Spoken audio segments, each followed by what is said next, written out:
Welcome to the Republican Professor. Today we have a very special guest, Professor Robert G. Kaufman of the Pepperdine School of Public Policy. Thanks for being here, Professor Kaufman. Thanks for having me. Professor Kaufman is someone that I met a long time ago. Well, I mean, it's not that long ago, but it was during the Bush administration, George W. Bush, when I first started teaching at Pepperdine back in 2007. And I saw in the university bookstore his book called In Defense of the Bush Doctrine, which is published by the University of Kentucky Press. And it was fresh off the presses at that time. It was in the faculty section of the bookstore, and I couldn't help but getting it. I had to get it. So I got it and I read through it, and I even used it for a political philosophy course that I taught. Had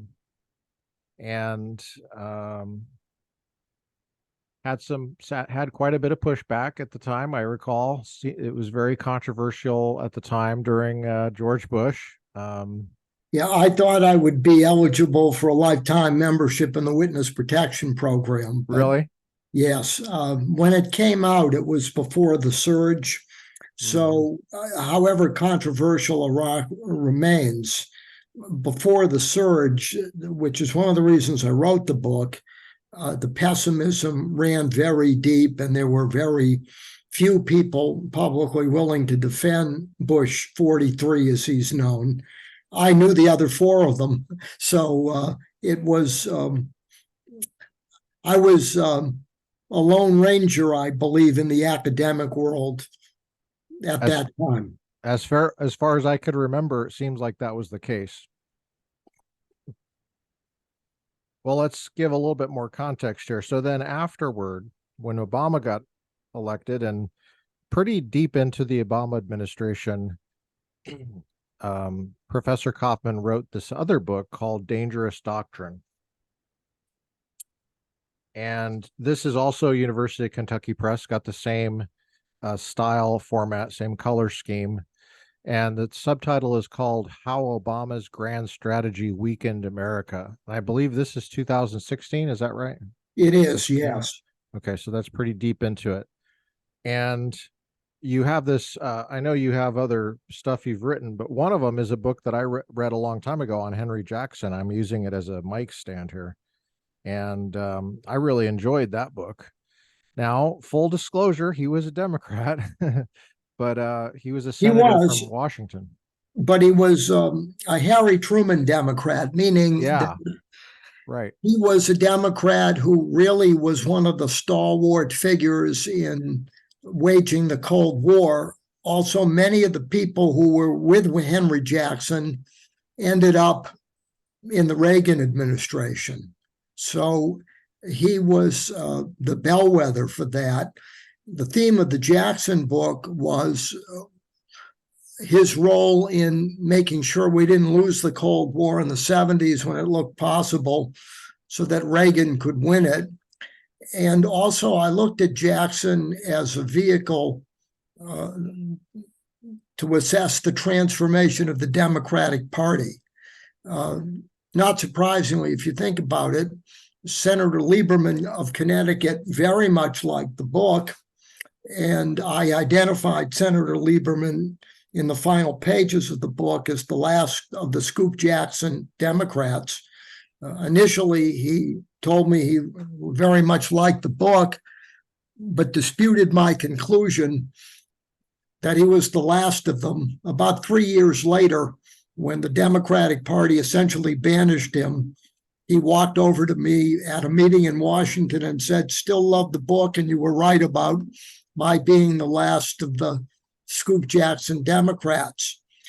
And to give you an idea of what the academic world is like, Senator Lieberman asked me to write his biography. Yale University Press would have been a natural. He grew up in New Haven, went to Yale undergraduate, Yale Law School, Attorney General of Connecticut, Senator, from Connecticut, Republican vice presidential candidate, first Jewish vice presidential candidate.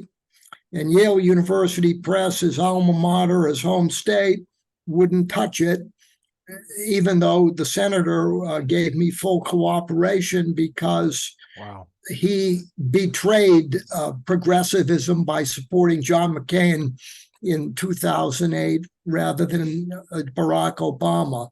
If you want an encapsulation of everything wrong with the academic world these days, that's not a bad story to start with, I think. Wow. That's Chilling. yes. Yes. Chilling. Yeah. How did you get into this discipline? My Did you, parents were both educators. I'm from Massachusetts. My mother's from the city of Boston. Dad grew up on Nantucket Island, where I spent.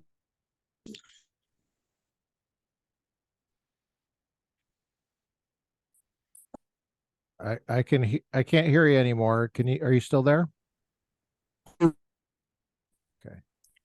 Hold on. Did you lose me? Just for a brief moment, I lost just the part about Nantucket. Yeah. Well, you don't want to miss that part. Dad Yeah, grew yeah. up there, Uh-huh. and we always had history books in the house. And my father had served in the Marines. My uncle in Yeah. Nantucket at the Cool. Battle of the Bulge. So we were always on the vigilant side when it came to international relations.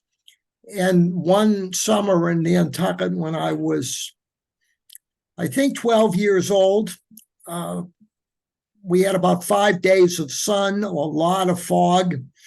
Uh, that was the era before the internet. It was more like the cat in the hat. When it was raining, there was nothing to do. So I read The Rise and Fall of the Third Reich one summer, and that was profoundly influential in my world outlook and shaping what I wanted to do in my career. And in that book, I identified the villains, totalitarianism of any variety, Yeah. and the heroes, Winston Churchill. And I think it's a simplification, but not by much, to say that the rest of my career was and has been an emendation on that original formative experience. Wow. If you look at what I write, Jackson was a cold warrior. The people I defend and criticize, it all comes out of that worldview that sees the 1930s as the emblem of what happens when democratic countries don't take mortal threats seriously. And I think, unfortunately, we've been in that phase now for a long time, with Obama the leader of the pack when it comes to China. Yeah. One of the things about Obama's presidential memoirs, it's good news for me because I didn't have to change a word of my book, published in 2016. But the Wow. bad news is he doesn't have any learning curve. On page 338, and I give you the page because it's so astounding, he writes, this is after COVID, after China weaponized it. Obama writes, China is not a threat to us unless our overreaction to it makes the threat a self-fulfilling prophecy. Mm-hmm. So he learned nothing whatsoever Wow. from the failures of his administration, including Ukraine and certainly including dealing with China. Yeah. Yeah, he had a failure in Ukraine. What was that, 2015? You're talking Began about in, the loss of Crimea, right? began in 2013, and it's almost a preview of what happened to the first mate on his foreign policy Titanic, Biden. Almost immediately after Obama flinched on his red line in Syria, Oh yeah. you could date from that moment. It was at the Olympics, Putin's planning to invade Crimea by proxy.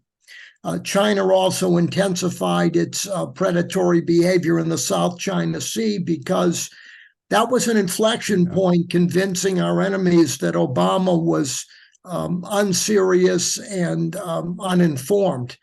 And that's a preview, honestly, for what Biden did in Afghanistan. I don't think you have to be a strategic genius in terms of timing and consequence to date Putin's determination to invade Ukraine from the moment that Biden, after a series of conciliatory gestures, not only abandoned an ally, but left $80 billion of equipment on the ground that the Chinese and the Russians could rush in to retrofit before sending it to Hezbollah and Hamas. And I think when the history of this is written, if we ever get archival evidence from the Russian side, that event has convinced not only Putin, but Xi Jinping, Iran, and the North Koreans, now all working in tandem. I wrote a piece for Victor Davis Hanson called The Axis of Tyranny. These powers are cooperating loosely in a similar, if not identical, manner to the Imperial Japanese, Mussolini, and Nazi Germany in the 30s while we're sleeping.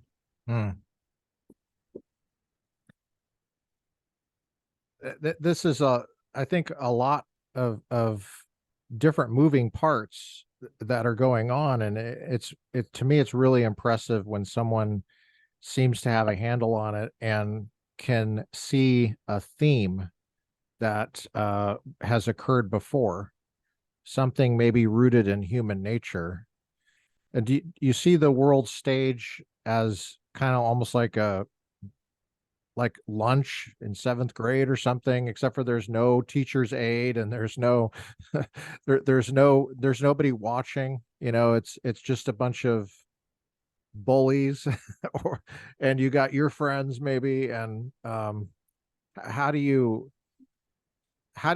see the patterns, I guess? Well, I know that. How old are you when you read that book on Nazi Germany? 12. And if someone says you're not a normal person, A, I'll agree with that, and B, that's sort of an example that the problem started early. It wasn't a late life condition. There were roots of it at the beginning. Did your parents have the same kind of views and no? Okay. No, my extended family did, but not my parents. And that's another thing that sort of prepared me for a career in academics. I was a rebel to my environment. I was born in Boston. I have 4 Columbia degrees. I went to Georgetown Law. I was the only Republican on the faculty at the University of Vermont in Burlington, and Burlington is Bernie Sanders' political stomping ground. So I'm used to being a dissenter or skunk in the room, and I chose a career given my orientation where it's very good I had that training and inclination, because the academic world has gone from bad to worse since I started many years ago at Columbia. Although I have to pay tribute to my Columbia professors, they were World War II liberals, meaning they were fair, committed to excellence. I never felt evaluated by anything but the merits. And I actually think it's unfair to call what we're dealing with now liberals. It's unfair to liberalism. These progressives have a much different agenda and a looser, if non-existent, commitment to freedom. It's almost back to Plato's Republic, that the wise shall rule. They are the wise, and anybody who disagrees with them is not, or needs to be told the noble lie, a la Dr. Fauci. So this is a much worse environment than when I started at Columbia University as a freshman in college 50 years ago in late Wow. August of 1973. Did you go straight through all the way through from your freshman to PhD, or did you I'm an take? example of downward mobility. I have 4 degrees from Columbia. I went to Columbia for undergraduate, got 2 master's degrees, decided I probably wouldn't get a job, so I went to Georgetown Law School, Uh-huh. graduated, practiced law for a few years, and Wow. although there was nothing wrong with it, they treated me well. I was at a large corporate law firm in number 1 World Trade Center, 58th floor. I Wow. didn't have a passion for it, and I did have a passion for diplomatic history, role in the Cold War, national security. So I went back while I was working to finish my PhD at Columbia in '88.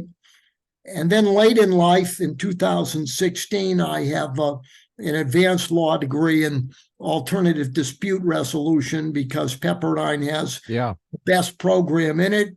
It was also sort of a stimulating intellectual experience and challenged me at a later age because so much of my work is arguing for vigilance. I wanted to make sure to keep me honest, I heard the other side in a rigorous way. So that's my career educationally in a nutshell.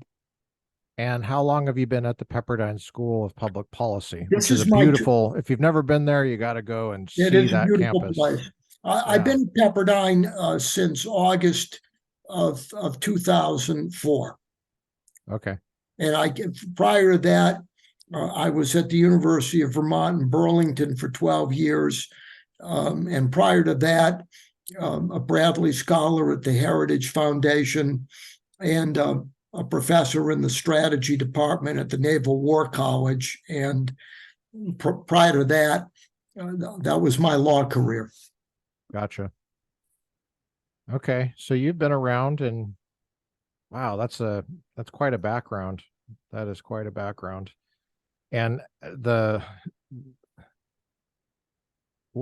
what would you say to us young scholars that are finding themselves in your situation where they're the only ones that seem to be rational or seem to be that have their feet on the ground as far as this stuff goes, just in terms of how do you make it socially, and how do you navigate um academics? I know you said it's worse, but I have a profound concern advising young people to go into this business because you've read the books, yeah. the ratio of progressives to conservatives in academics, and my field is 9-1 or worse. That's actually this misleadingly optimistic. If you read a book, one of John Ellis's books, Professor Emeritus, UC Berkeley, great scholar, really courageous and insightful on what's happening to the universities. Most of the people who are conservative that artificially elevate the diversity of thought are 60 and over. If you look at hiring in the last 10 to 15 years, it's more like 40-1. And if you look at what's happened to graduate education, the great historian Neil Ferguson, who's now a fellow at Hoover, he was at Harvard and he left Harvard in disgust, among other reasons. He did an analysis of Harvard's history and government offerings, looking at it comparatively over time. And Harvard was emblematic. In 1952, Harvard offered, according to Ferguson's methodology, 50 or 60 courses in traditional political history, military history, politics, great men, great events. And of their history offerings, 80% fell in that category. Today, or this article was published in 2017, but it's only gotten worse. Only 5 of Harvard's 55 offerings in the same category fall within the traditional category. And that is excessively optimistic as an indicator, because it doesn't mean that the material is treated traditionally. So if you look at the great scholars of my time, the Victor Davis Hansons, Yes. Bernard Lewis, the great Middle East scholar, the great Richard Pipes of Harvard. And usually in academics, it's the outliers who are right. They wouldn't get into graduate school these days because there'd be no one to teach them. They're the wrong gender. Everything's wrong. And I think I can explain what's happened negatively looking at the Pipes family. Okay. For all Richard Pipes being an outlier, and I think he is the greatest historian of the Soviet Union, Russia ever, certainly in the top 3 by any reasonable estimate. Even as an outlier, he and Adam Ulam were at Harvard. His son, Dan, who was a fine Middle East scholar, author of 12 books, elite presses, he's older than I am. When we offered Dan a year at Pepperdine as a fellow, that was the first academic institution that would hire him. Wow. And had his father been on the job market when Dan was, same thing. I don't know of a place in the country other than perhaps Ohio State that could train a Victor Davis Hanson. And if Victor Davis Hanson or a modern version got a PhD, who would hire him? There are a few extraordinary young scholars, and I note one, Matt Kronig at Georgetown, who's in his early 40s and really is an excellent scholar. Colin Duke at George Mason, he's a minority there. There are a handful of people, but by and large, it's become even more difficult to replace the great historians and analysts we have, because we don't teach it, and if we do teach it, it's taught as indoctrination. And if someone manages to get a PhD, the job market is terrible for them. And I won't identify names. I don't want to speak for people, but I know some very prestigious people. I'm part of Victor Davis Hanson's military history group, and we all talk. And it's almost heartbreaking, the stories you hear that these people hear from young scholars all the time. Can you help me?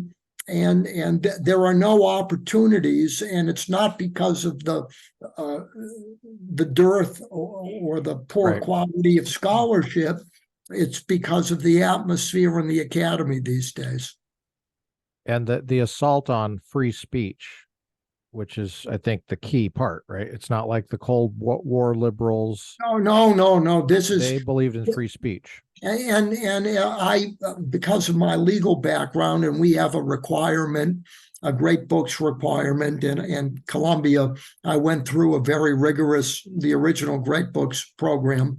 I teach a course for our graduate students on the Constitution. And one of the things I emphasize that I think is underemphasized is that our framers thought free intellectual inquiry was so important. People automatically say, yeah, the First Amendment. And I say, hold on, wait, before that, Article 1, Section 8, Congress protected the right patent, intellectual property.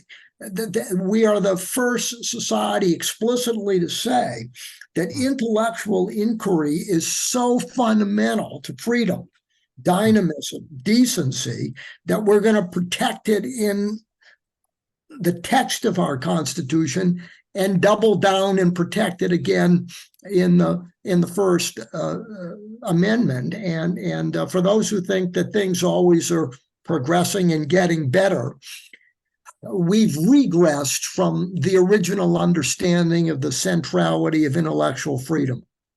Yeah, absolutely. That's a great point about Article 1, Section 8. Wow, I never made that connection before with protections like that. Well, I even put it more strongly. Universities, as they have their trajectories since the late 60s when the tenured radicals took over, really have betrayed the constitutional principle that made us great in the first place. Ronald Reagan frequently said, and I agree with him, I'm a Reagan internationalist, that you can lose your freedom in a generation if you forget your heroes and you forget how you acquired it in the first place. Yeah. And perversely treat heroes and as villains and villains as heroes. And I think we're in the midst, deeply in the midst of that type of madness now. Let's go back to this book, In Defense of the Bush Doctrine. Now, during the Bush administration, of course, originally at 9/11, there was a lot of consensus, it seemed like, about the fact that we need to respond, and it would be appropriate to respond by invading Afghanistan. And then now we have a major Republican movement in the Republican Party that is very critical about the invasion of Iraq, which happened a couple of years later. And so I think it'd be helpful to get a sense of the defense of the Bush Doctrine. What do you mean by the Bush Doctrine? And I know there's a lot of isms in here, like neo-realism and classical realism and liberal multilateralism, and then of course you've got your position that you're defending, which is moral democratic realism, right? Mm-hmm. You have this clash of isms. How does that all relate with invading Iraq and the case for that? There are two features of the Bush Doctrine that are the architectonic premises, with Iraq being an application. One is Bush argued, I think correctly, that there are some threats that you can't rely on deterrence or containment, given the magnitude of the threat and the risk calculus of the regime posing the threat. And therefore, according to Bush, there were times when using force sooner would save, to use Churchill's words, much blood, toil, tears, and sweat, rather than waiting until later. In other words, Bush, following Thomas Aquinas's just war theory that is silent on whether force should be a first or last resort, and he's silent for a reason. Aquinas believed that should be left to the realm of prudence. So Bush is arguing that there are times when preemptive strategies are appropriate. Yeah, I really appreciated the couching this in prudence, the classical cardinal virtue of prudence. Yeah, Aristotle's phronesis, Aquinas's prudence, which is for Aquinas a moral virtue. It's not Machiavellian cunning. And the second part of the Bush Doctrine, actually, that people treated controversially, and I think caricatured, is democratic regime change as a war aim. Contrary to the caricature of the critics, You don't go to war with a country, nor did Bush, nor have we ever, because a regime was not democratic. But if you want to deal with the root cause of a conflict, if someone brings a war to you, regime change, if possible, is not only acceptable, it's imprudent not to do it. And what I tried to do is put this controversial policy in historical context. And if I had written the book again, I would have spent more time on the Civil War, because the first war that we ever waged to enact regime change was the Civil War, and the goal that had evolved from the Gettysburg Address on, not to restore any vestige of the Old South or even the pre-1861 arrangement Right. of putting slavery on the path of ultimate extinction. Sherman and Grant waged the war in such a way, with Lincoln's imprimatur, to break the will of the Southern planter class that they identified as the root cause of the conflict and the backbone of secession. And then I actually think that Reconstruction is probably an example of an occupation that ended too soon. Yes, I agree with that. And so that's the first case. And in fact, in World War I, the problem was not that we identified German militarism as the root cause and wanted regime change. We left too early, and Woodrow Wilson, instead of pursuing a policy to create a favorable imbalance of power with the democracies, and Henry Cabot Lodge, contrary to legend, was not an isolationist. He would have accepted an alliance with Britain and France to keep Germany aspiring to be European rather than make Europe. Oh, you froze up there. Hopefully we'll get you back in a second.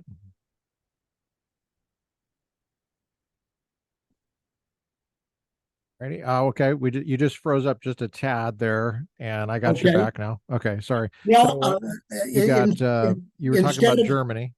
Yes, instead of staying in Europe after World War I and consolidating the peace and allowing for a decent democratic German regime to take root, we went home, and Wilson caused that by refusing to compromise and putting all his eggs in the illusion of an international organization called the League of Nations that was supposed to substitute the rule of law for the rule of force. This delusion has continued past the League of Nations, and the progressive side, Obama in particular, wanted to make the United Nations the arbiter of legitimacy of when and how we use force. And if you really look at it and what that really means, that means that the French, the Russians, and the Chinese will have a veto on anything we do if we accept the ridiculous premise that we should be hostage to the United Nations. Yeah, absolutely. And after World War II, we didn't make the mistake, and we not only instituted regime change, rightly identifying the nature of the regimes of Nazi Germany and the Imperial Japanese as the root cause. We have stayed there. I am not the past tense. We have stayed there since. We have stayed on the Korean Peninsula. And if you look at the foundational document of Ronald Reagan's strategy that won the Cold War, National Security Directive number 75, signed in the summer of 1983, the explicit goal of Reagan's pressure was to transform the nature of the regime and make it imperative that the Soviet Union had to take a gamble on Gorbachev, because he rightly identified communism as the evil wellspring of the Soviet threat, which we would face as long as the Soviet Union exists. Now, people caricature it. Aristotle says that the mark of intelligence is to make reasonable distinctions. And no one argues we should invade the Soviet Union, except a few people after World War II, and wisely we didn't do it, or China today. But the idea of pressuring these countries or denying them outlets so that their internal contradictions force them to collapse seems to me to be much more prudent than the delusion that the Chinese regime that still has Mao Zedong as an honored figure is going to evolve into a regime that is going to become part of our system rather than seek to supplant it. So what people criticized with regard to Bush on the issue of regime change as a war aim, I thought that was ahistorical. Now, much more legitimate, I think the jury is out. Was Iraq the right place to apply that policy? Mm-hmm. Again, reasonable distinctions. How does the first Gulf War figure into this? Because I know you talk about that. Well, thank you, because that was a segue. When people say, we just leapt to this. Right. No. There's a concept. You got to back up. There's a long backup. We tried every other strategy. After the collapse of the Soviet Union, the first Bush administration, Bush 41, George Herbert Walker Bush, hoped that Saddam had become a different type of leader after the Iran-Iraq war. And if you read the transcripts prior to the invasion of Kuwait with our ambassador, April Glaspie, she was so conciliatory to Saddam that you would have thought that we were inviting him into Kuwait rather than discouraging him. All right, that didn't work. And then we tried no-fly zones. And we tried sanctions, which were breaking down and also hurting the wrong people. And also, we found at the end of the first Gulf War, when the UN inspectors went in, that contrary to our optimistic assumptions, Saddam was much closer to realizing a nuclear capability than we had anticipated. And furthermore, had the Israelis not preempted the Osiris reactor with an attack in May of 1981, Saddam would have had nuclear weapons at the time of the first Gulf War, making the entire enterprise exponentially more risky. I mention that because that's the prism through which Bush 43 evaluated the uncertainty of Saddam's behavior. One, the fear was secrecy. Iraq had been close the last time.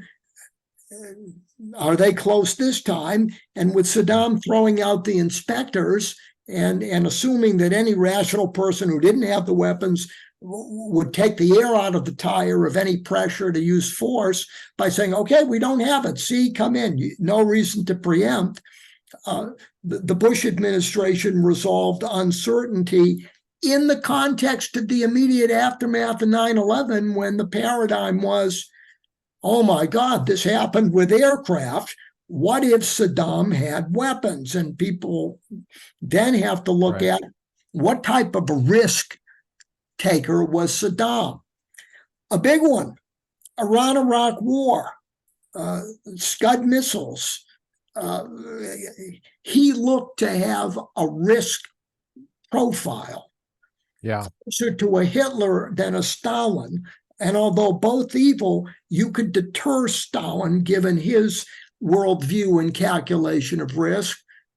But Hitler was a man in a hurry. So the final thing about Iraq is when people say, oh, Saddam didn't have the weapons. even the Dilfer Commission said, A, Saddam would have had them, B, he was determined to get them, and then C, although I don't know this for sure, why did Saddam act as if his capability was further along than it actually was? I have a theory about that. I'd like to hear it. He thought they did, and everybody was afraid to tell him. So that's a reasonable theory. I think you can make a case, particularly was the Middle East the place to try this? The counter is we tried everything else. And the other thing I will argue then, now, with vigor, even if you didn't agree with it, we had succeeded. After initial mistakes, and we recovered from our mistakes far more quickly than we ever recovered in Vietnam, where after 20 years, we still didn't have the idea of how to fight effectively. What struck me about Iraq is the steep learning curve under General Petraeus, and even Joe Biden said in 2009, didn't agree with this, but it was a success, and Barack Obama snatched defeat from the jaws of victory by a pullout. And for those who criticize Iraq, because of that premature pullout, Iran was able to use Iraq to foment a sectarian war, starting in Syria, that has caused hundreds of thousands of casualties, millions of refugees, and radicalized the entire region. So if we had left 10,000 troops there, even if you reasonably said, well, maybe we shouldn't have done this, it would have been wise compared to the alternative, just as I don't know if anybody informed could possibly believe that if there were not 30,000 American soldiers on the 38th parallel, would North Korea behave? No. Forward deployments, to quote Harold Rood, they're freedom insurance. I'd rather fight there than here. Right. And that goes for our deployment in NATO with Japan, the ANZUS countries, South Korea, and Taiwan. I want to hear about Taiwan in a minute. I want to go back to something you said, just to clarify. You mentioned Israel in the early 80s had preemptively attacked. Was that Iraq that you mentioned? Iraq. By the way, we owe Israel for 2 attacks. Okay. New Yorker admitted it, and it's not a natural venue for defending Israel. Yeah. In 2007, the Israelis launched an attack against an unidentified facility in Syria. In 2013. Okay. What was really striking is that the usual suspects that would criticize Israel if there was an orange growing over the green line in Europe, the EU countries, the French, the Germans, said nothing. And the reason they said nothing is that we discovered that what the Israelis preempted is a Syrian facility producing weapons of mass destruction, which the Syrians demonstrated that they would use. Bad as the Syrian civil war is, horrible as the ramifications are, the human ramifications, and however dangerous the strategic ramifications. Imagine if Assad had a full panoply of weapons of mass destruction.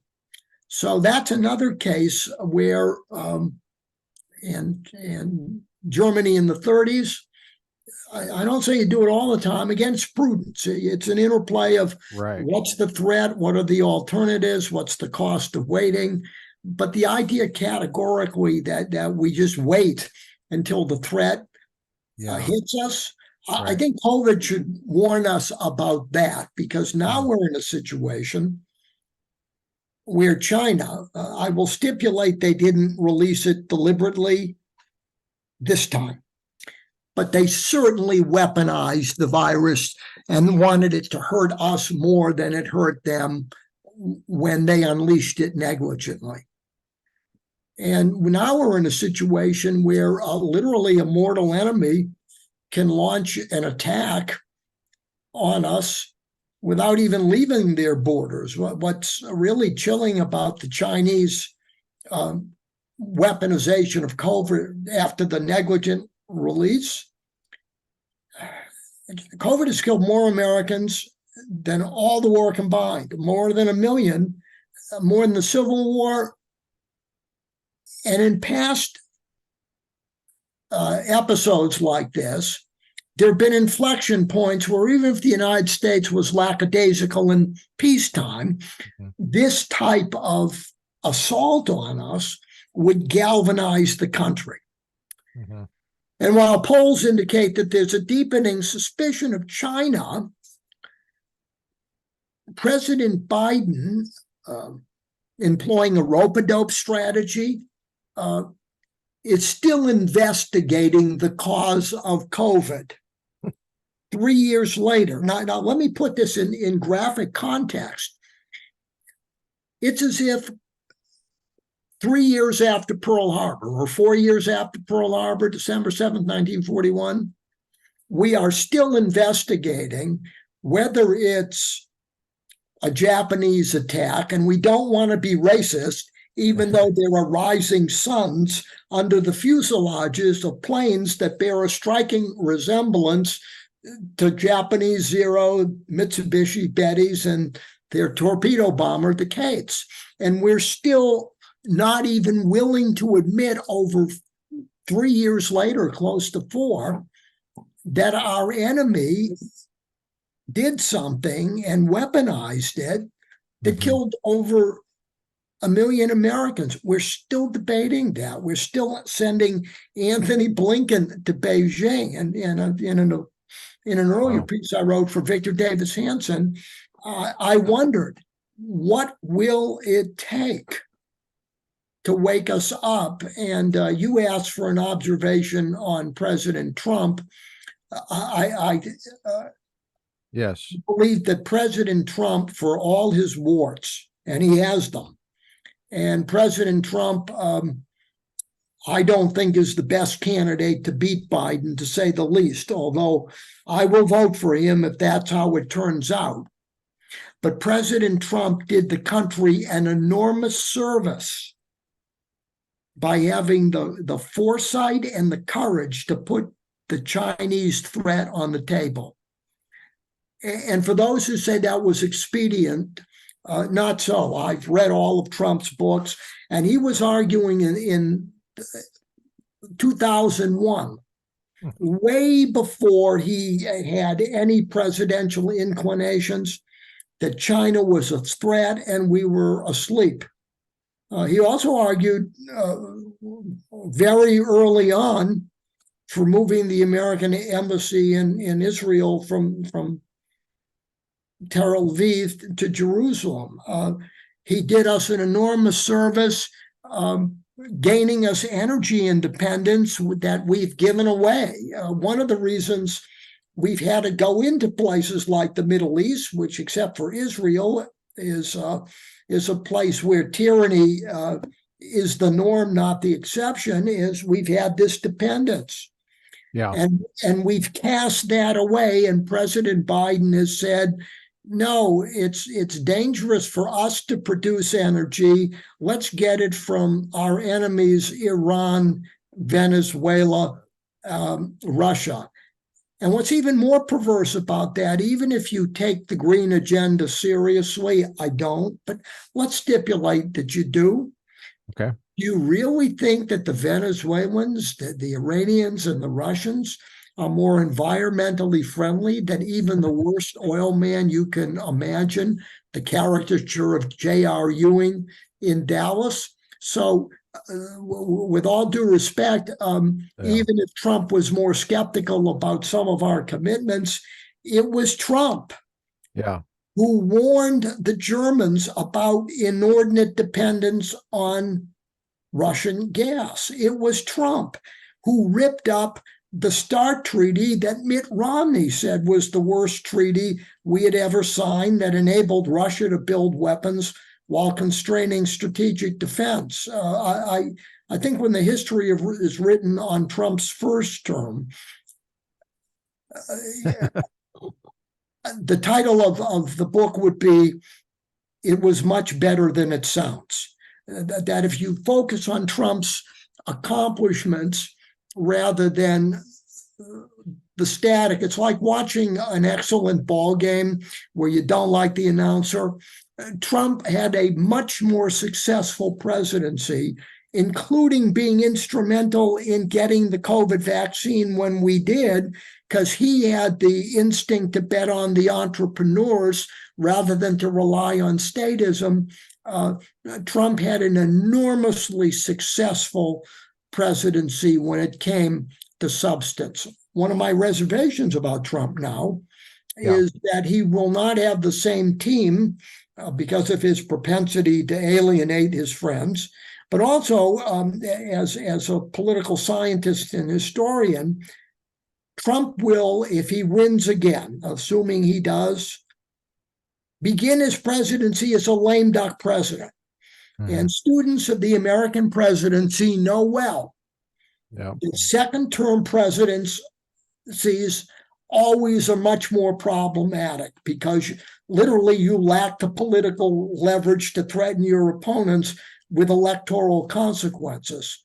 So for me, given the magnitude of the Superfund site that Biden has created, we're going to need a president who has the leverage of 2 terms. And this is not Trump specific. This is an institutional concern about the history of second term presidencies, no matter who it is, since the 22nd Amendment term limited the president. Right. What are your thoughts on that amendment with the term limits? Do you think it's a good idea?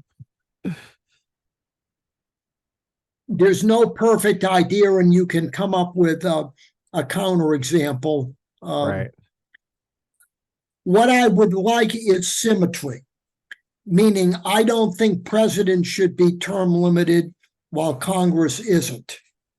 So I would prefer the founders' original notion that there should be symmetrical treatment of term limits or not. Now, for example, I hate to say this, but if we didn't have term limits, Barack Obama would probably be the president of the United States. And Barack Obama would have beaten Donald Trump without my vote, but that would have been likely, although Reagan would have won a third term as well. I think you could make a case for eliminating the 22nd Amendment. And I think you could make a case for retaining it, but the case for retaining it is stronger if there were symmetrical term limits for Congress than if we have only the presidency facing this limitation. I gotcha. I think it is interesting that limitation was placed pretty much right on the heels of Franklin Roosevelt, winning 4 times, and I think like Republicans, I think, immediately regretted it because Dwight Eisenhower would have won a third term if he wanted it going away. This is the paradox that it's the law of unintended consequences. The fear was that Hawaii. This is why the Southern Democrats didn't want Hawaii as a state, because they thought it would be a Republican state, and they thought Alaska would be a Democratic state. And it illustrates that the limits of human foresight that affect us all, except for the best of us. So as far as Trump's rhetoric about isolationism, sounds isolationist. He didn't govern. How would you characterize his he didn't. He didn't govern that way. Okay. He didn't dismantle NATO. He put pressure on it. And actually, NATO was better prepared to deal with Putin because of Trump, not in spite of Trump. That's interesting. Why do you say that? Because many countries actually increased their defense spending. Okay. And Trump put pressure for NATO to increase defense spending. And actually, Trump, I think, psychologically changed the debate in Europe. And this reaction in Eastern Europe to the invasion of Ukraine, and I think the reaction of the Scandinavian countries, which is a big plus for us, having Finland and Sweden in NATO. Trump was the precursor for that by arguing against complacency. Trump also was stalwart, despite his rhetoric, on Japan, Korea, and actually following Bush 43, which Obama neglected. He understood that cultivating relations with a decent India that was democratic, pro-American, anti-Chinese, worried about Muslim fanaticism, pro-Israel, was also in our interest. What I worry about is Trump, even when he spoke like an isolationist, didn't govern like one. I'm not sure about that for the second term. And I think there is an element of Trump's constituency. Tucker is a good example. That's right. That takes the words more seriously as a guide for policy than President Trump did. I see. Great scholar Henry Now, who considers himself, we're very close philosophically, a conservative internationalist. Henry's a professor emeritus, fine scholar. How do you spell his last name? N-A-W, George Washington University. Trump was a corrective, not a fundamental repudiation. In fact, I think it is Obama, despite his apologists, that believes that the United States cannot and no longer should lead in the world. I believe that Obama believes that, we are in decline, and that's a good thing. In my book on Obama, I began by contrasting Obama and Ronald Reagan. And I think that contrast is really the clue to understanding the particulars of Obama's mindset, which still dominates the Democratic Party. I wrote this. Ronald Reagan thought he was an ordinary man leading an extraordinary nation. He was half right. Reagan was extraordinary, as is the nation. Obama still conceives of himself as a world historical figure, making Trump look modest by comparison, but considers the United States so flawed that we can learn more from the United Nations than the world can learn from the most successful social experiment in history. Or to distill it, Obama bought the idea, hook, line, and sinker, of J. William Fulbright of Arkansas, the anti-war, anti-Vietnam War senator, that the prime threat to the world is what Fulbright called the arrogance of American power. Yes. We're the threat. Wow.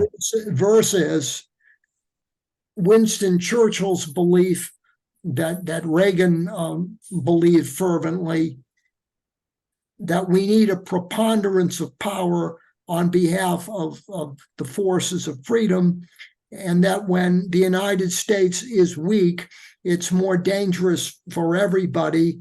And in the words of my local heroes from Hawthorne, the bad guys are more likely to leave us alone if we are strong and credible than if we are weak and irresolute and unilaterally disarm. And I think, alas, that the history of the 20th and 21st centuries and the Obama and Biden administrations are yet another sad lesson of what happens when you don't have a clear understanding morally or geopolitically of who your friends and foes are. Can we go back to Taiwan? You Yes. mentioned Taiwan. Yeah.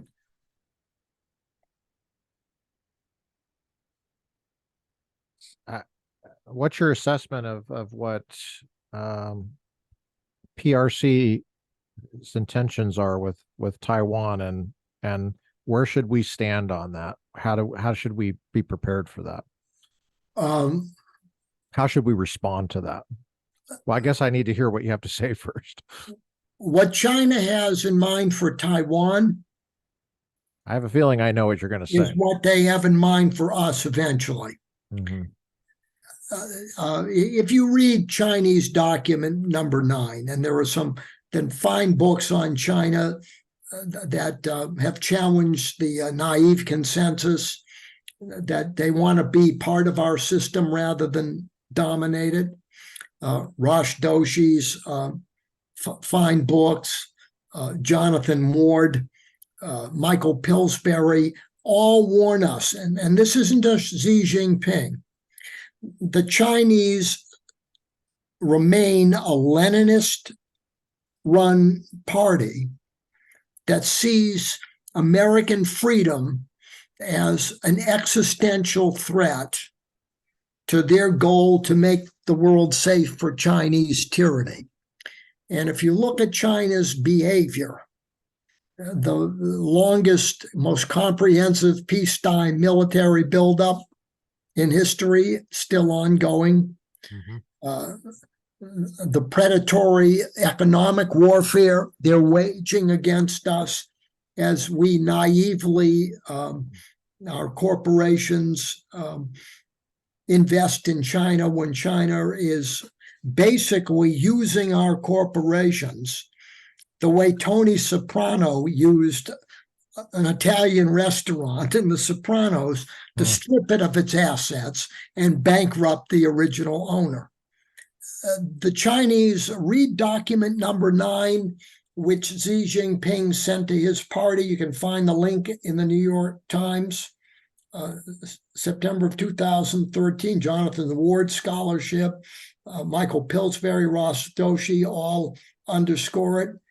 The Chinese seek hegemony, not just regionally, but globally, with Taiwan as the first step. And for those who think that Taiwan is a bridge too far, I hope fervently, as the military balance deteriorates in the Western Pacific, we think again and act urgently to redress this grave danger. How can we do that? We need a massive, comprehensive military buildup that immediately supplies Taiwan with the types of weapons necessary to raise the threshold of pain for any Chinese cross-channel invasion or blockade. Hal Brands and Mike Beckley, and I agree with them, and I've made this case before, I think a showdown over Taiwan can come sooner rather than later. As soon as the early days of the second Biden administration, because there is a dangerous combination of forces that makes China perhaps willing to roll the dice. One, they have amassed a significant advantage while we've been asleep. Two, the country is divided. Us. Three, despite Biden's rhetoric, the defense budget and his real cuts in it don't match even his rhetorically mild concern about China. And four, if you look at his actual behavior on China, sending Anthony Blinken, who stood there mute as his Chinese counterpart, woke him, lectured us on our shortcomings, and instead of reacting on American soil, Alaska, outrage. How can you say anything about us when you're the country that gave us the Great Leap Forward, the Cultural Revolution, murdered 70 million people? You're one of the most repressive countries in history, and you have 1 million Muslims at the moment in concentration camp. Don't lecture me on human rights, go home. Blinken's response was, yeah, we're trying to do better and we're trying to learn. On top of Afghanistan, the defense, cutting the defense budget, sacrificing enemy energy independence, not controlling our border.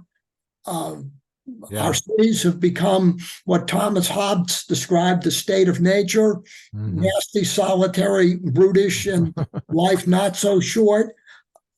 We're sending all the signals that we are incapable of identifying and responding to a danger.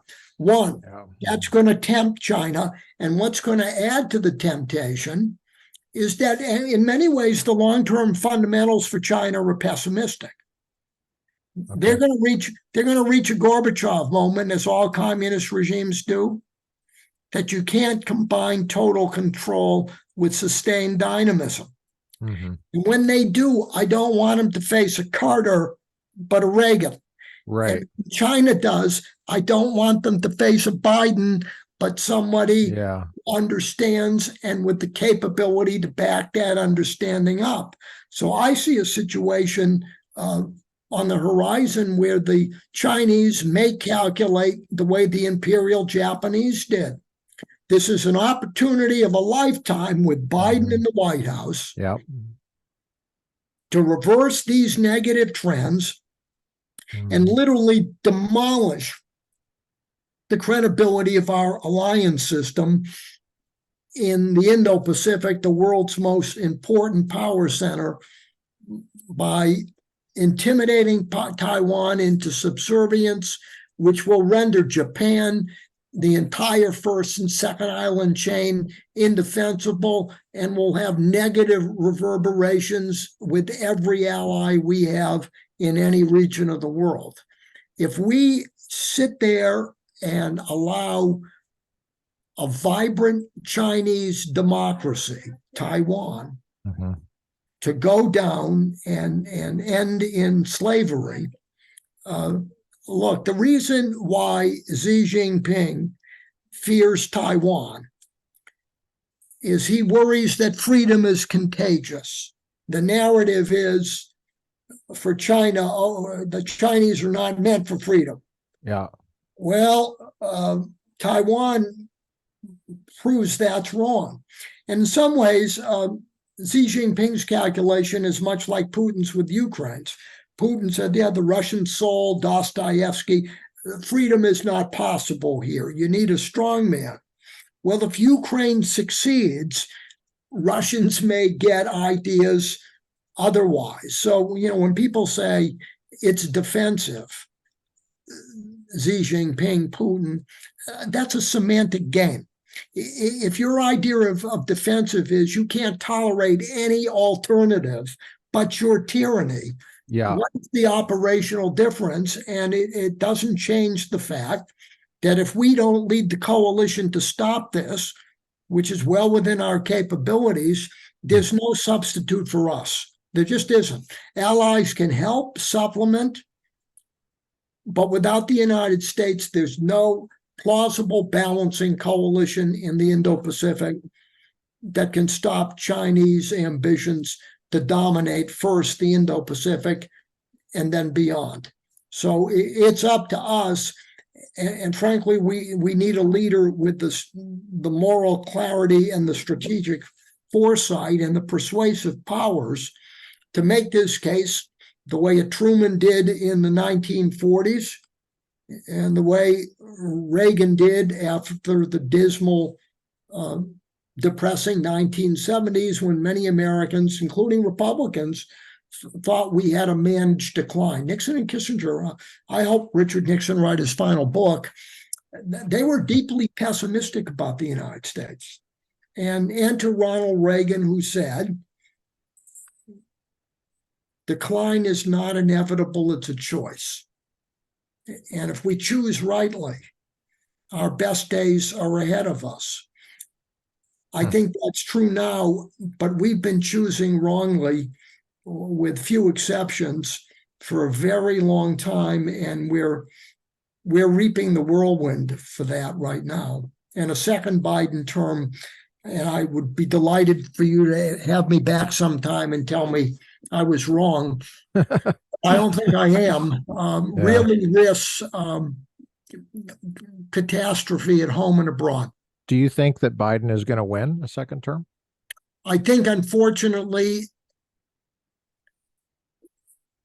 he could lose, but he could win. Yeah. Because I think Trump, that's a really soft way of putting it. Well, because Trump has, yeah, it's almost like the Iran-Iraq war of the 80s, when Henry Kissinger said, it's a shame both sides couldn't lose. If you look at the most recent polling data, Biden's approval rating, 39%, 58% negative, good news. But same for Trump. Yeah. 49% of people think that Biden's a crook, good news, except 56% for Trump. Many people think Biden is too old, 3/4 of the electorate, but over 50% of the electorate think that Trump is too old. And then we have Trump having problems with a demographic that was the swing vote, Republican affluent women in the suburbs. And let's say, to be mild about it, that Trump's reaction to his harassment case with E. Jean Carroll, first of all, legally it's bogus. Trump has been treated unfairly. The founders are rolling over in their grave, watching the weaponization of political differences, trying to make it criminal. So Trump has, at a personal level, an absolute right to feel outraged. But when someone, even if it's a meretricious suit, sues you for sexual harassment, and your reaction is, oh, she's not my type, and neither is the plaintiff's attorney, and you're trying to build this to the coalition. Right. Yeah. Again, it's not a good re-election strategy. I think that anybody has to realize that Trump is a problematic winner, given that he is. Yeah. His peak has been 46 twice. How many times do we go with this? And I think that we have candidates who do much of what Trump would do at his best, but with a greater prospect of electability. Why do you think, you mentioned earlier that Trump alienates his friends? What's your read on him personally? Why does he do that? Why does he become that kind of a person? Because I mean, it has really grave, I think he could have been a great president for a second term, but I don't think he realizes he's got a ceiling here, and the ceiling is not. I also think, and for all the good he did, I think he has a character issue. Yeah. For instance, January 6th.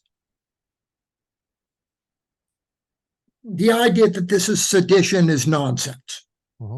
It's just nonsense, and it is appalling that Trump is being treated that way. Point one. Point two, when it comes to a real conspiracy that actually should alarm us much more, it is the sustained effort of many of the precincts of government to invalidate Trump's election before he even took office. the FBI, the CIA, with the complicity of the Obama administration, the bogus FISA warrant that they knew was bogus, the Mueller investigation that knew it had nothing and was trying to.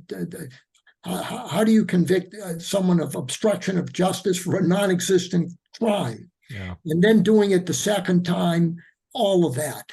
That said, Trump did not behave well. Well, And he's like, I think his what people liked about him was he was not a politician, but then to run again, you have to be a politician. So but he's it not a doesn't work. state. But there's doubt as to whether he's a statesman as well, because Okay. had he reacted differently, I'm not saying graciously, because in the larger sense, not in the sense he thought, the election of 2020 was corrupt. Biden got a pass. No foreign policy debate.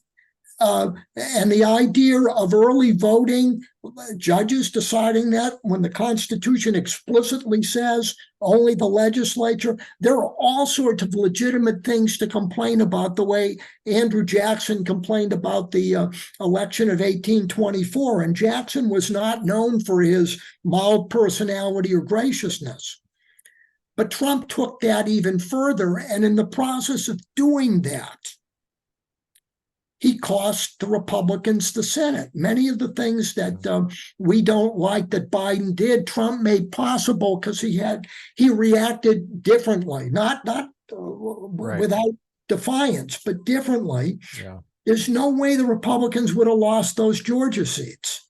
I think a lot. Yeah, I think a lot of people like Trump because they're so upset by kind of what started this whole interview, where you were talking about the cultural takeover by Yes. the left, and so it seemed like it was refreshing to see some guy just kind of, take a blowtorch.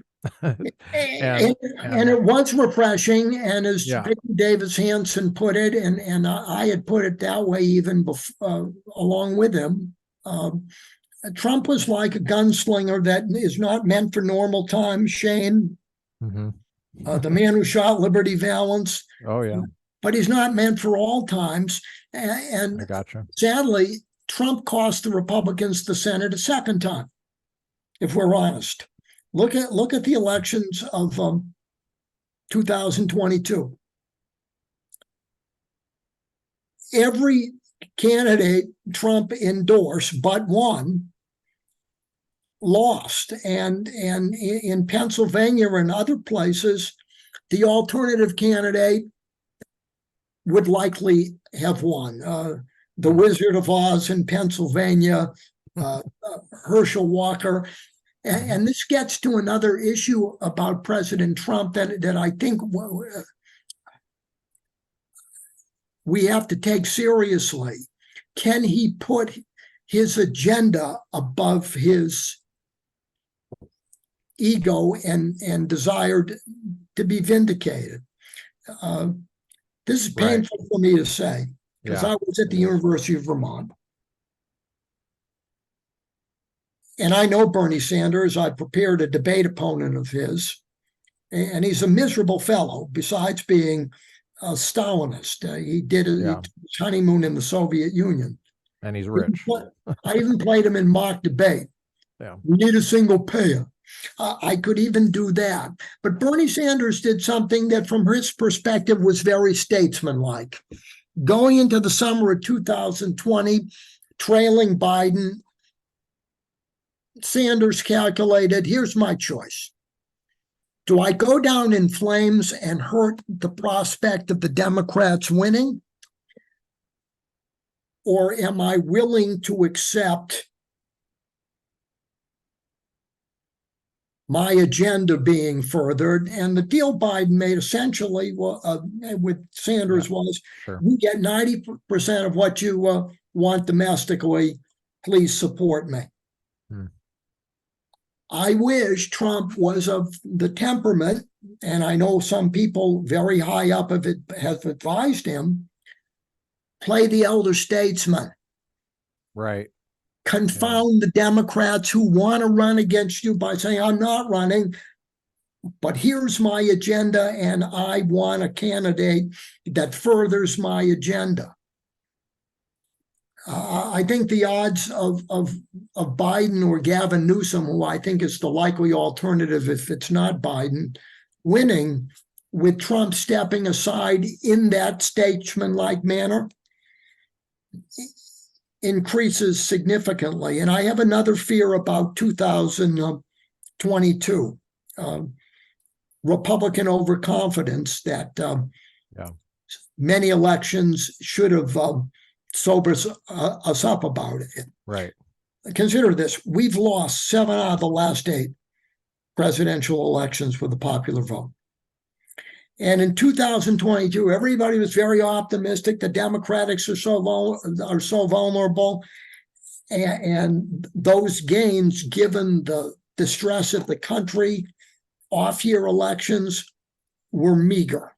So I think we have to go into this with our best foot forward, nominating the candidate who has principles that we admire, who has the best chance to win. I don't think that's Donald Trump. Again, I'm not an anti-Trumper. Right. I would crawl over. You're just not an always Trumper. So that's not the same as being never Trumper. I also think there's another danger, frankly. We ought to be judging candidates based on their principles and their records. By hitching our wagon to charisma and personality, we're doing the opposite. We're beginning to define our positions by the vagaries of a personality. Mm-hmm. That's the opposite of Ronald Reagan, who said, when people said he's a great communicator, Reagan modestly responded, half right, half wrong, but half right. I'm a great communicator because what I'm communicating is great. Wow. It's my principles. And I see the sort of the instinct of many people who are very honorable to contort themselves to defend everything Trump does. I would say that about any personality-driven movement. I think that's the opposite of statesmanship and what the founding fathers rightly intended. And so I have a deeper concern about that as well. How would you define the term statesman? And how are you using it differently than politician? A statesman is someone who is grounded in the cardinal virtue of prudence, right reason about right things to be done. Someone who deliberates well, judges well, and acts well, and has an innate sense and a cultivated disposition effectively to reconcile the desirable and the possible. Someone who puts the country ahead of their person and understands the importance of American exceptionalism while recognizing the fallibility of all human beings and even the best of countries.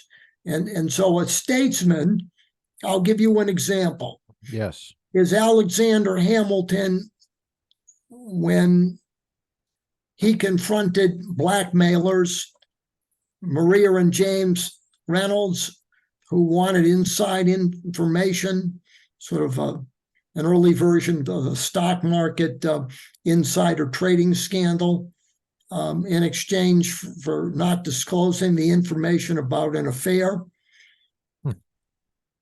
And Hamilton was set up. This first time I'm hearing about this. Yeah. Hamilton said no. Not only am I going to go say no, Hamilton went to his political opponents, Jefferson and Madison, and said, here it is, do with me as you want. The country's more important. That's to Hamilton's credit. And to Jefferson and Madison's credit, they said, we're not going to exploit this because the country's more important. That's what I mean. Gotcha.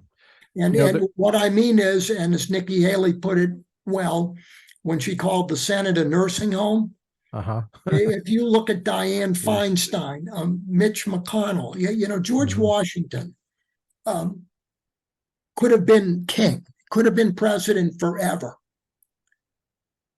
Even Moses going into the promised land when God says no, understandably, Moses argues to the point that God said, stop it, you're not going in.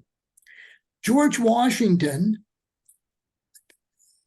in the farewell address, said, I'm not running again. King George of Great Britain, no fan of Washington. Indeed, Washington would have been hung as a traitor had King George won and suppressed the revolution, said, I can't believe it. If Washington actually has this type of civic virtue and renounces power when he could keep it, he would be, to quote King George, the greatest statesman of the age. That's a statesman versus a leader. When you say somebody's a leader, so is Hitler. Right. Statesman implies leading to the right place in the right way, treating the population as citizens rather than subjects. Winston Churchill, I think, put it very well, something Anthony Fauci never believed or understood. Churchill said of the British people, they're always at their best when you level with them. And that's what a statesman does. A statesman, to paraphrase Lincoln, always respects public opinion, but is not a slave to it. That's a statesman. I have a concern about, I'm really interested to see what you think about this. You seem to have this optimism like Reagan did, which seems to be crucial to your point about, in defense of the Bush doctrine and Obama. We need to have this muscularity and an attention span, and we have to learn from history, not only the Civil War, but the World War I, World War II, the Cold War. We have to learn the right lessons from the Gulf War and the War on Terror. That takes a huge, enormous attention span. And my worry is with students and who graduate college and become possible voters and leaders, business leaders, and teachers, and the direction of the country domestically. The officers that go into the military are trained at these leftist academies. And I think, like you said, like when you went through Columbia, you said that those Democrats were the free speech Democrats. They were the World War II Democrats. They had, they were different than now. And I'm worried about the training the officers are getting, and a lot of the enlisted people. Like I mean, I was enlisted in the Navy. I served with, most of the people I served with had college degrees. And a lot of the senior NCOs, the NCOs and senior NCOs, they get college degrees. Some of them get master's degrees. So the leadership of the military, I'm boiling this down to, I'm worried about a woke military. I'm worried. Do you worry about that? I worry about whether we're able to do this anymore. We're on the same page on that. I was part of a Fox documentary on America's role in the world that I think came out in the spring, where I made those very points about the military, and I also have a personal experience with it. In 2022, after some discussions, the commandant of the Air Force Graduate School of Aerospace and Cyber War kindly invited me to apply and recruited me to come to the school. and made me an offer. And although I'm happy with Pepperdine, as a public service, I would have considered it strongly at this stage of my career because of the threats gathering and doing my part. Where's that school located? Montgomery, Alabama. So I would have traded Malibu for Montgomery. Yeah. Would have done it. But I would have had to wait a year for tenure. And at that time, President Biden was literally clearing the military academies, illegally, actually, out of all conservatives on the advisory board. H.R. McMaster, the great General Jack Keane. And so I couldn't take that risk. But one of the reasons the general brought me in and the academic dean, most of the faculty and most of the students were on the left.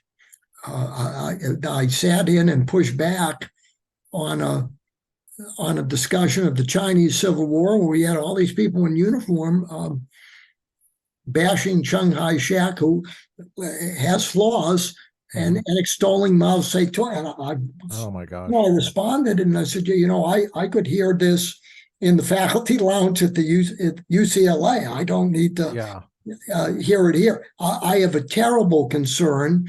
Look, we've always had political generals, and war has sifted out the warriors from the bureaucrats. That happened in the Civil War with Lincoln, World War II. But we've gone one step further. We have, and I think General Milley is the poster child for this.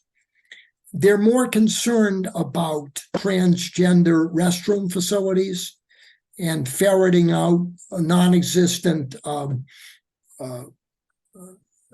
Klan members in the Air Force because they're Christians, assuming that if you're a Christian, you're obviously a bigot. Gotcha.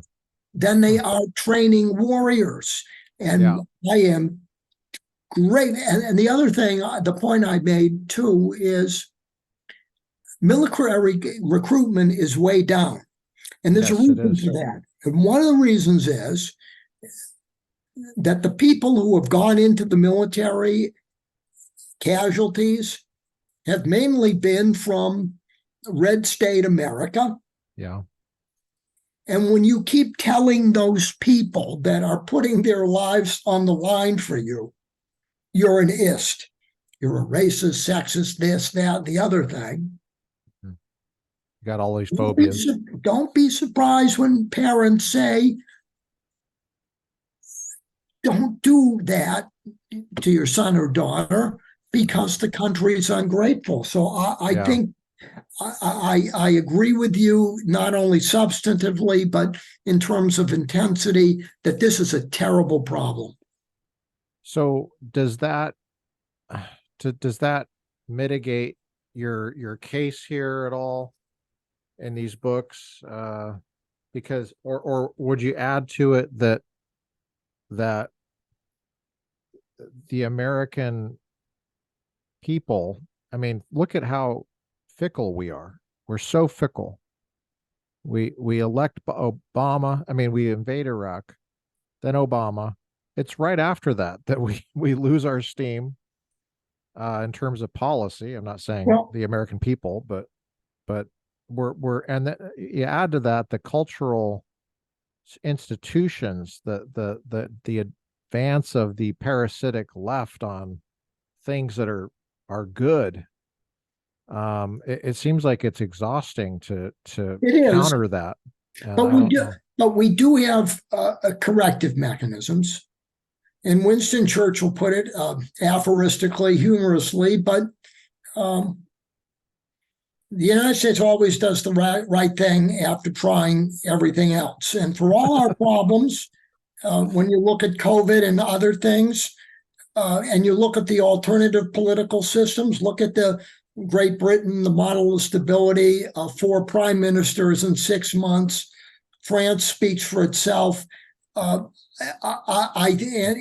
look at Ronald Reagan's inaugural address, the first one. I am optimistic if you have the right captain at the helm, and the American people usually do the right thing eventually. But Reagan put it very well. He said, we didn't get into this mess in a day. And it's going to take a long, concerted effort to get us out of this hole. And this is one of my concerns about Trump running as a lame duck at best if he wins. This is going to be not a single term corrective. We have all sorts of things that we have to rebuild, renew, and remember, including what the military is for, and including Yeah. why marketplace generates more wealth, and Yes. including why we are a Right. great country. And as Victor Davis Hanson says, you don't have to be great to be and perfect to be good. And if you search for perfection, given perfect leaders, perfect countries, it's a contradiction in terms. And I'm also optimistic because, honestly, if you're not, Yeah.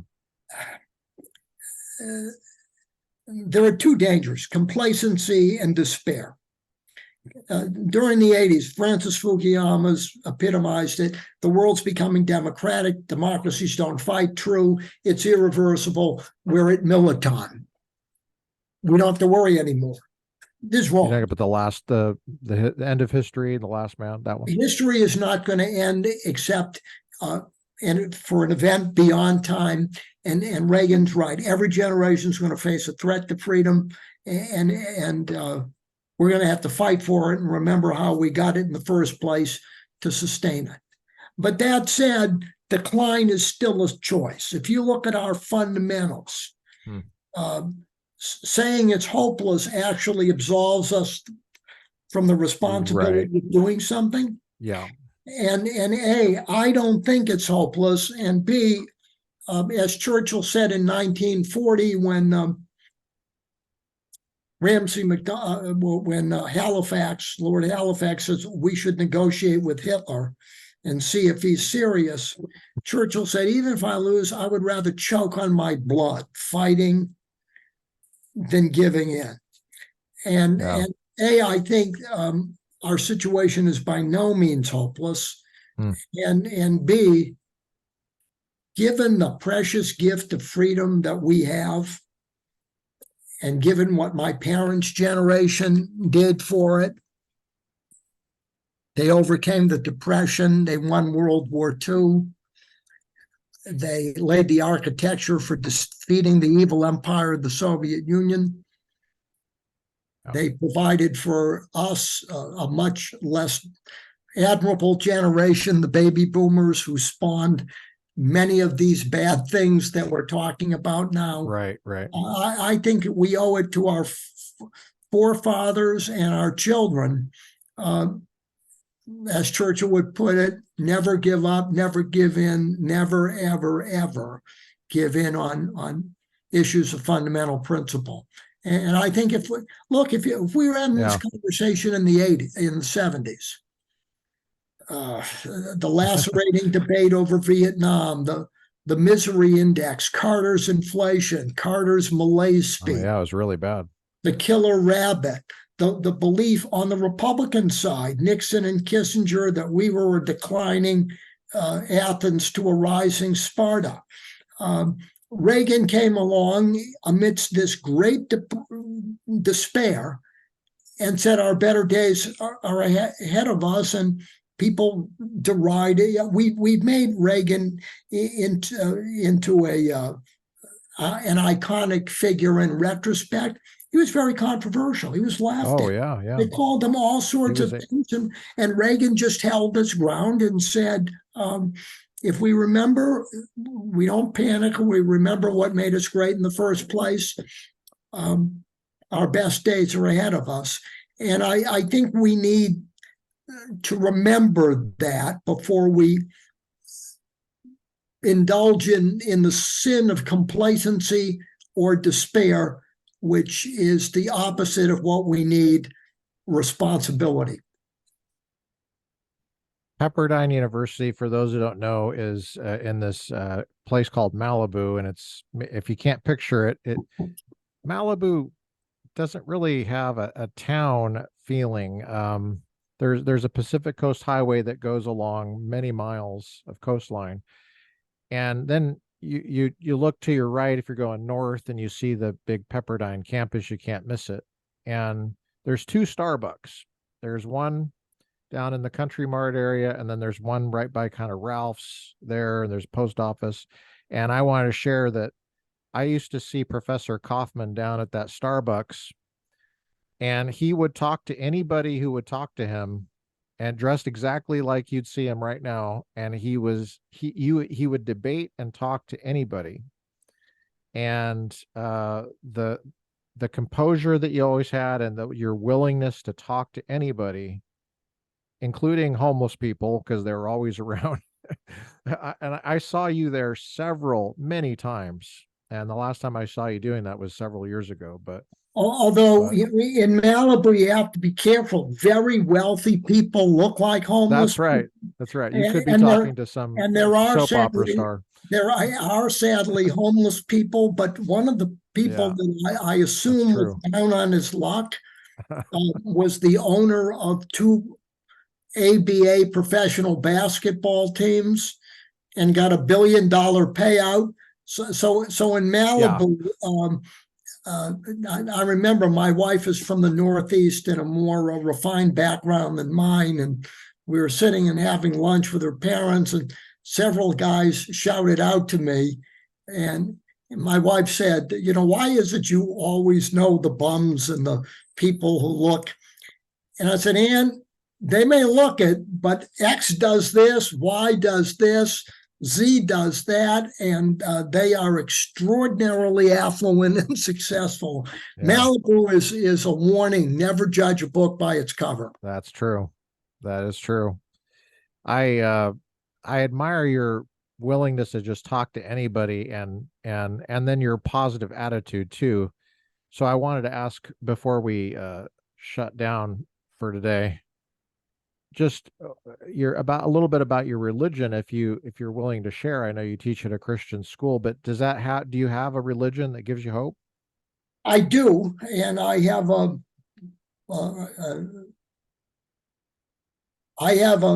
something in common with the early Christians. Although I discovered recently I am of 25+ percent Irish Catholic ancestry from the southern counties, Munster and County Cork. I didn't know that till late in life. I am from a Jewish background. And so I am a convert to Christianity from Judaism. And I think before that, I was, my home was largely secular, but I was always interested, curious, positively inclined to Christianity, and converted to Christianity when I was in college. At Columbia? Yes. Wow. Because in the great books, we actually read Paul's letter to the Romans. Wow. And the Gospel of Matthew and many other things. But on the other hand, I call myself now a philo-Semitic Christian. So I'm very pro-Israel and admire, and I agree with the great Christian historian Os Guinness, who wrote a wonderful book recently of Sinai, the Exodus being our Magna Carta. I agree with George Washington and John Adams of the enduring debt we owe to Judaism. So I am a Christian who is unabashed in his admiration for Israel and many of the traditions of Judaism that Christianity wisely incorporated. Well, we've been talking to Professor Robert G. Kaufman, author of In Defense of the Bush Doctrine and um, Dangerous Doctrine about Obama, and also delightful book about Henry Jackson today. And I'm so grateful. I mean, you helped, you said you helped Nixon write his last book? I did, Beyond Peace. I'm not a Nixon person. In fact, the Jackson book, Jackson was the most formidable critic of Nixon's policy at détente, and Reagan largely agreed with the Jackson Yeah. critique and the underlying premises. But I did have the opportunity to You help. met him? You met Nixon? I spent 7 or 8 times with him working on it. Wow. And I have to say, the Bush What was book, your impression of him? he was very much like himself. Meaning, I know that sounds flippant, it kind of is, but one of the observations people made to me when I was around Nixon is I didn't seem to be nervous at all. I wasn't. I tend not to be nervous around political figures, but I thought a little bit with Nixon, and I realized I had read so much about Nixon from so many perspectives that I really did know him. I could almost finish his sentences, Wow. which made working with him easier. Yeah. Yeah. And I have to say, with regard to the Bush book, because it Right. made me a pariah for a while, even though the reviews were very good. In March, President Bush, George W. Bush, came to Pepperdine, and it was a great honor. Before he spoke at a Pepperdine event, he asked to see me, to thank me for the book and to talk for 15 minutes and to meet my wife as well. And I was proud of the moment. I admire him and thought it was a great vindication. So, Oh, yeah. but I had no idea when I wrote this and came out with it that it was going to turn out that way, because when I defended President Bush in public at the University of Vermont after 9/11, I was the most unpopular man in the state of Vermont. Wow. Wow. Yeah, I became a faculty member in 2005, initially at a community college and then later at Loyola Marymount University, and then at Pepperdine. My time at Pepperdine, I didn't have those issues, but Loyola Marymount, man, I cannot believe those. I couldn't believe how hated not only Bush, but just any Republican. Just it seemed like it was anybody. It didn't matter. It was Mitt Romney. They hated him. He was a racist. He was a phobia. And then when Trump got elected, it was like, oh, Mitt Romney, what a wonderful guy. And I was like, no, I remember what you were saying about Mitt Romney. Well, it's almost flippant, but true. A progressive is someone who expresses admiration for a Republican who's out of office that they didn't like at the time. Yeah. So it's always historians do it. Stephen Ambrose hated Nixon, wrote books about Eisenhower. I wish Republicans were like that. And then after Reagan won, Ambrose wrote a 3-volume biography of Nixon and said, oh, Nixon was a pretty good guy. And now in retrospect, why aren't people like the Bushes, even though especially George W. Bush, people hated, vilified him at the time and vilified Reagan. That's right. I'll get myself in more trouble. Many progressives who Charles Krauthammer made this point, who bash a decent, imperfect, but democratic Israel, will weep for the dead in the Holocaust. And as Netanyahu put it, well, if you're concerned about just, here's your chance. Why don't you say something nice about those who are living for a change? And right. That's the mark of a progressive. Their magnanimity is to the dead and the defeated, not the living. Wow. Amazing. I'm amazed at your attention span, your mastery of details, and what I'm getting from this and what I'm hoping to impart from my students, because I'm using these books teaching international relations this week, and in the next several weeks we'll be talking about your books over at Azusa Pacific University. I'm I'm hoping to give the books the best shot they have with these students, but I recognize that a lot of them, they just don't have the attention span to grapple with all of the Well, way fair things you enough. lay out. So, And I make you an offer sometime. If they want me in the flesh sometime, some afternoon, happy to do that. all right. Are you teaching on Thursdays? This Thursday would be bad, wife to the airport, That's tomorrow. Yeah. but in general, On a that's Thursday between 4 and 7 is when the class is. yeah, So, that's possible. okay. I'll give you At a call. Pepperdine, I nicknamed myself Dr. Evil, so you can tell them that Dr. Evil in the flesh may be willing to come to talk to them. Oh, that would be delightful. All right. Well, I'll be giving you a call then. Okay, good. Thanks Thank for you. doing this. Thank you very much for your time and just sharing your wisdom and also your incredible optimism, which I guarantee that is what is going to stay with people who maybe not be able to follow all the, the details, but the general sense that you have that, yeah, it's really bad, but there's hope. That's a huge thing. And I really Well, appreciate it. in the Judeo-Christian tradition, despair is a sin. Hmm. There's always a chance. Wow. There's always a chance. Wow. And I'm a Boston sports fan, so I saw Tom Brady in the Super Bowl with Atlanta. You never give up.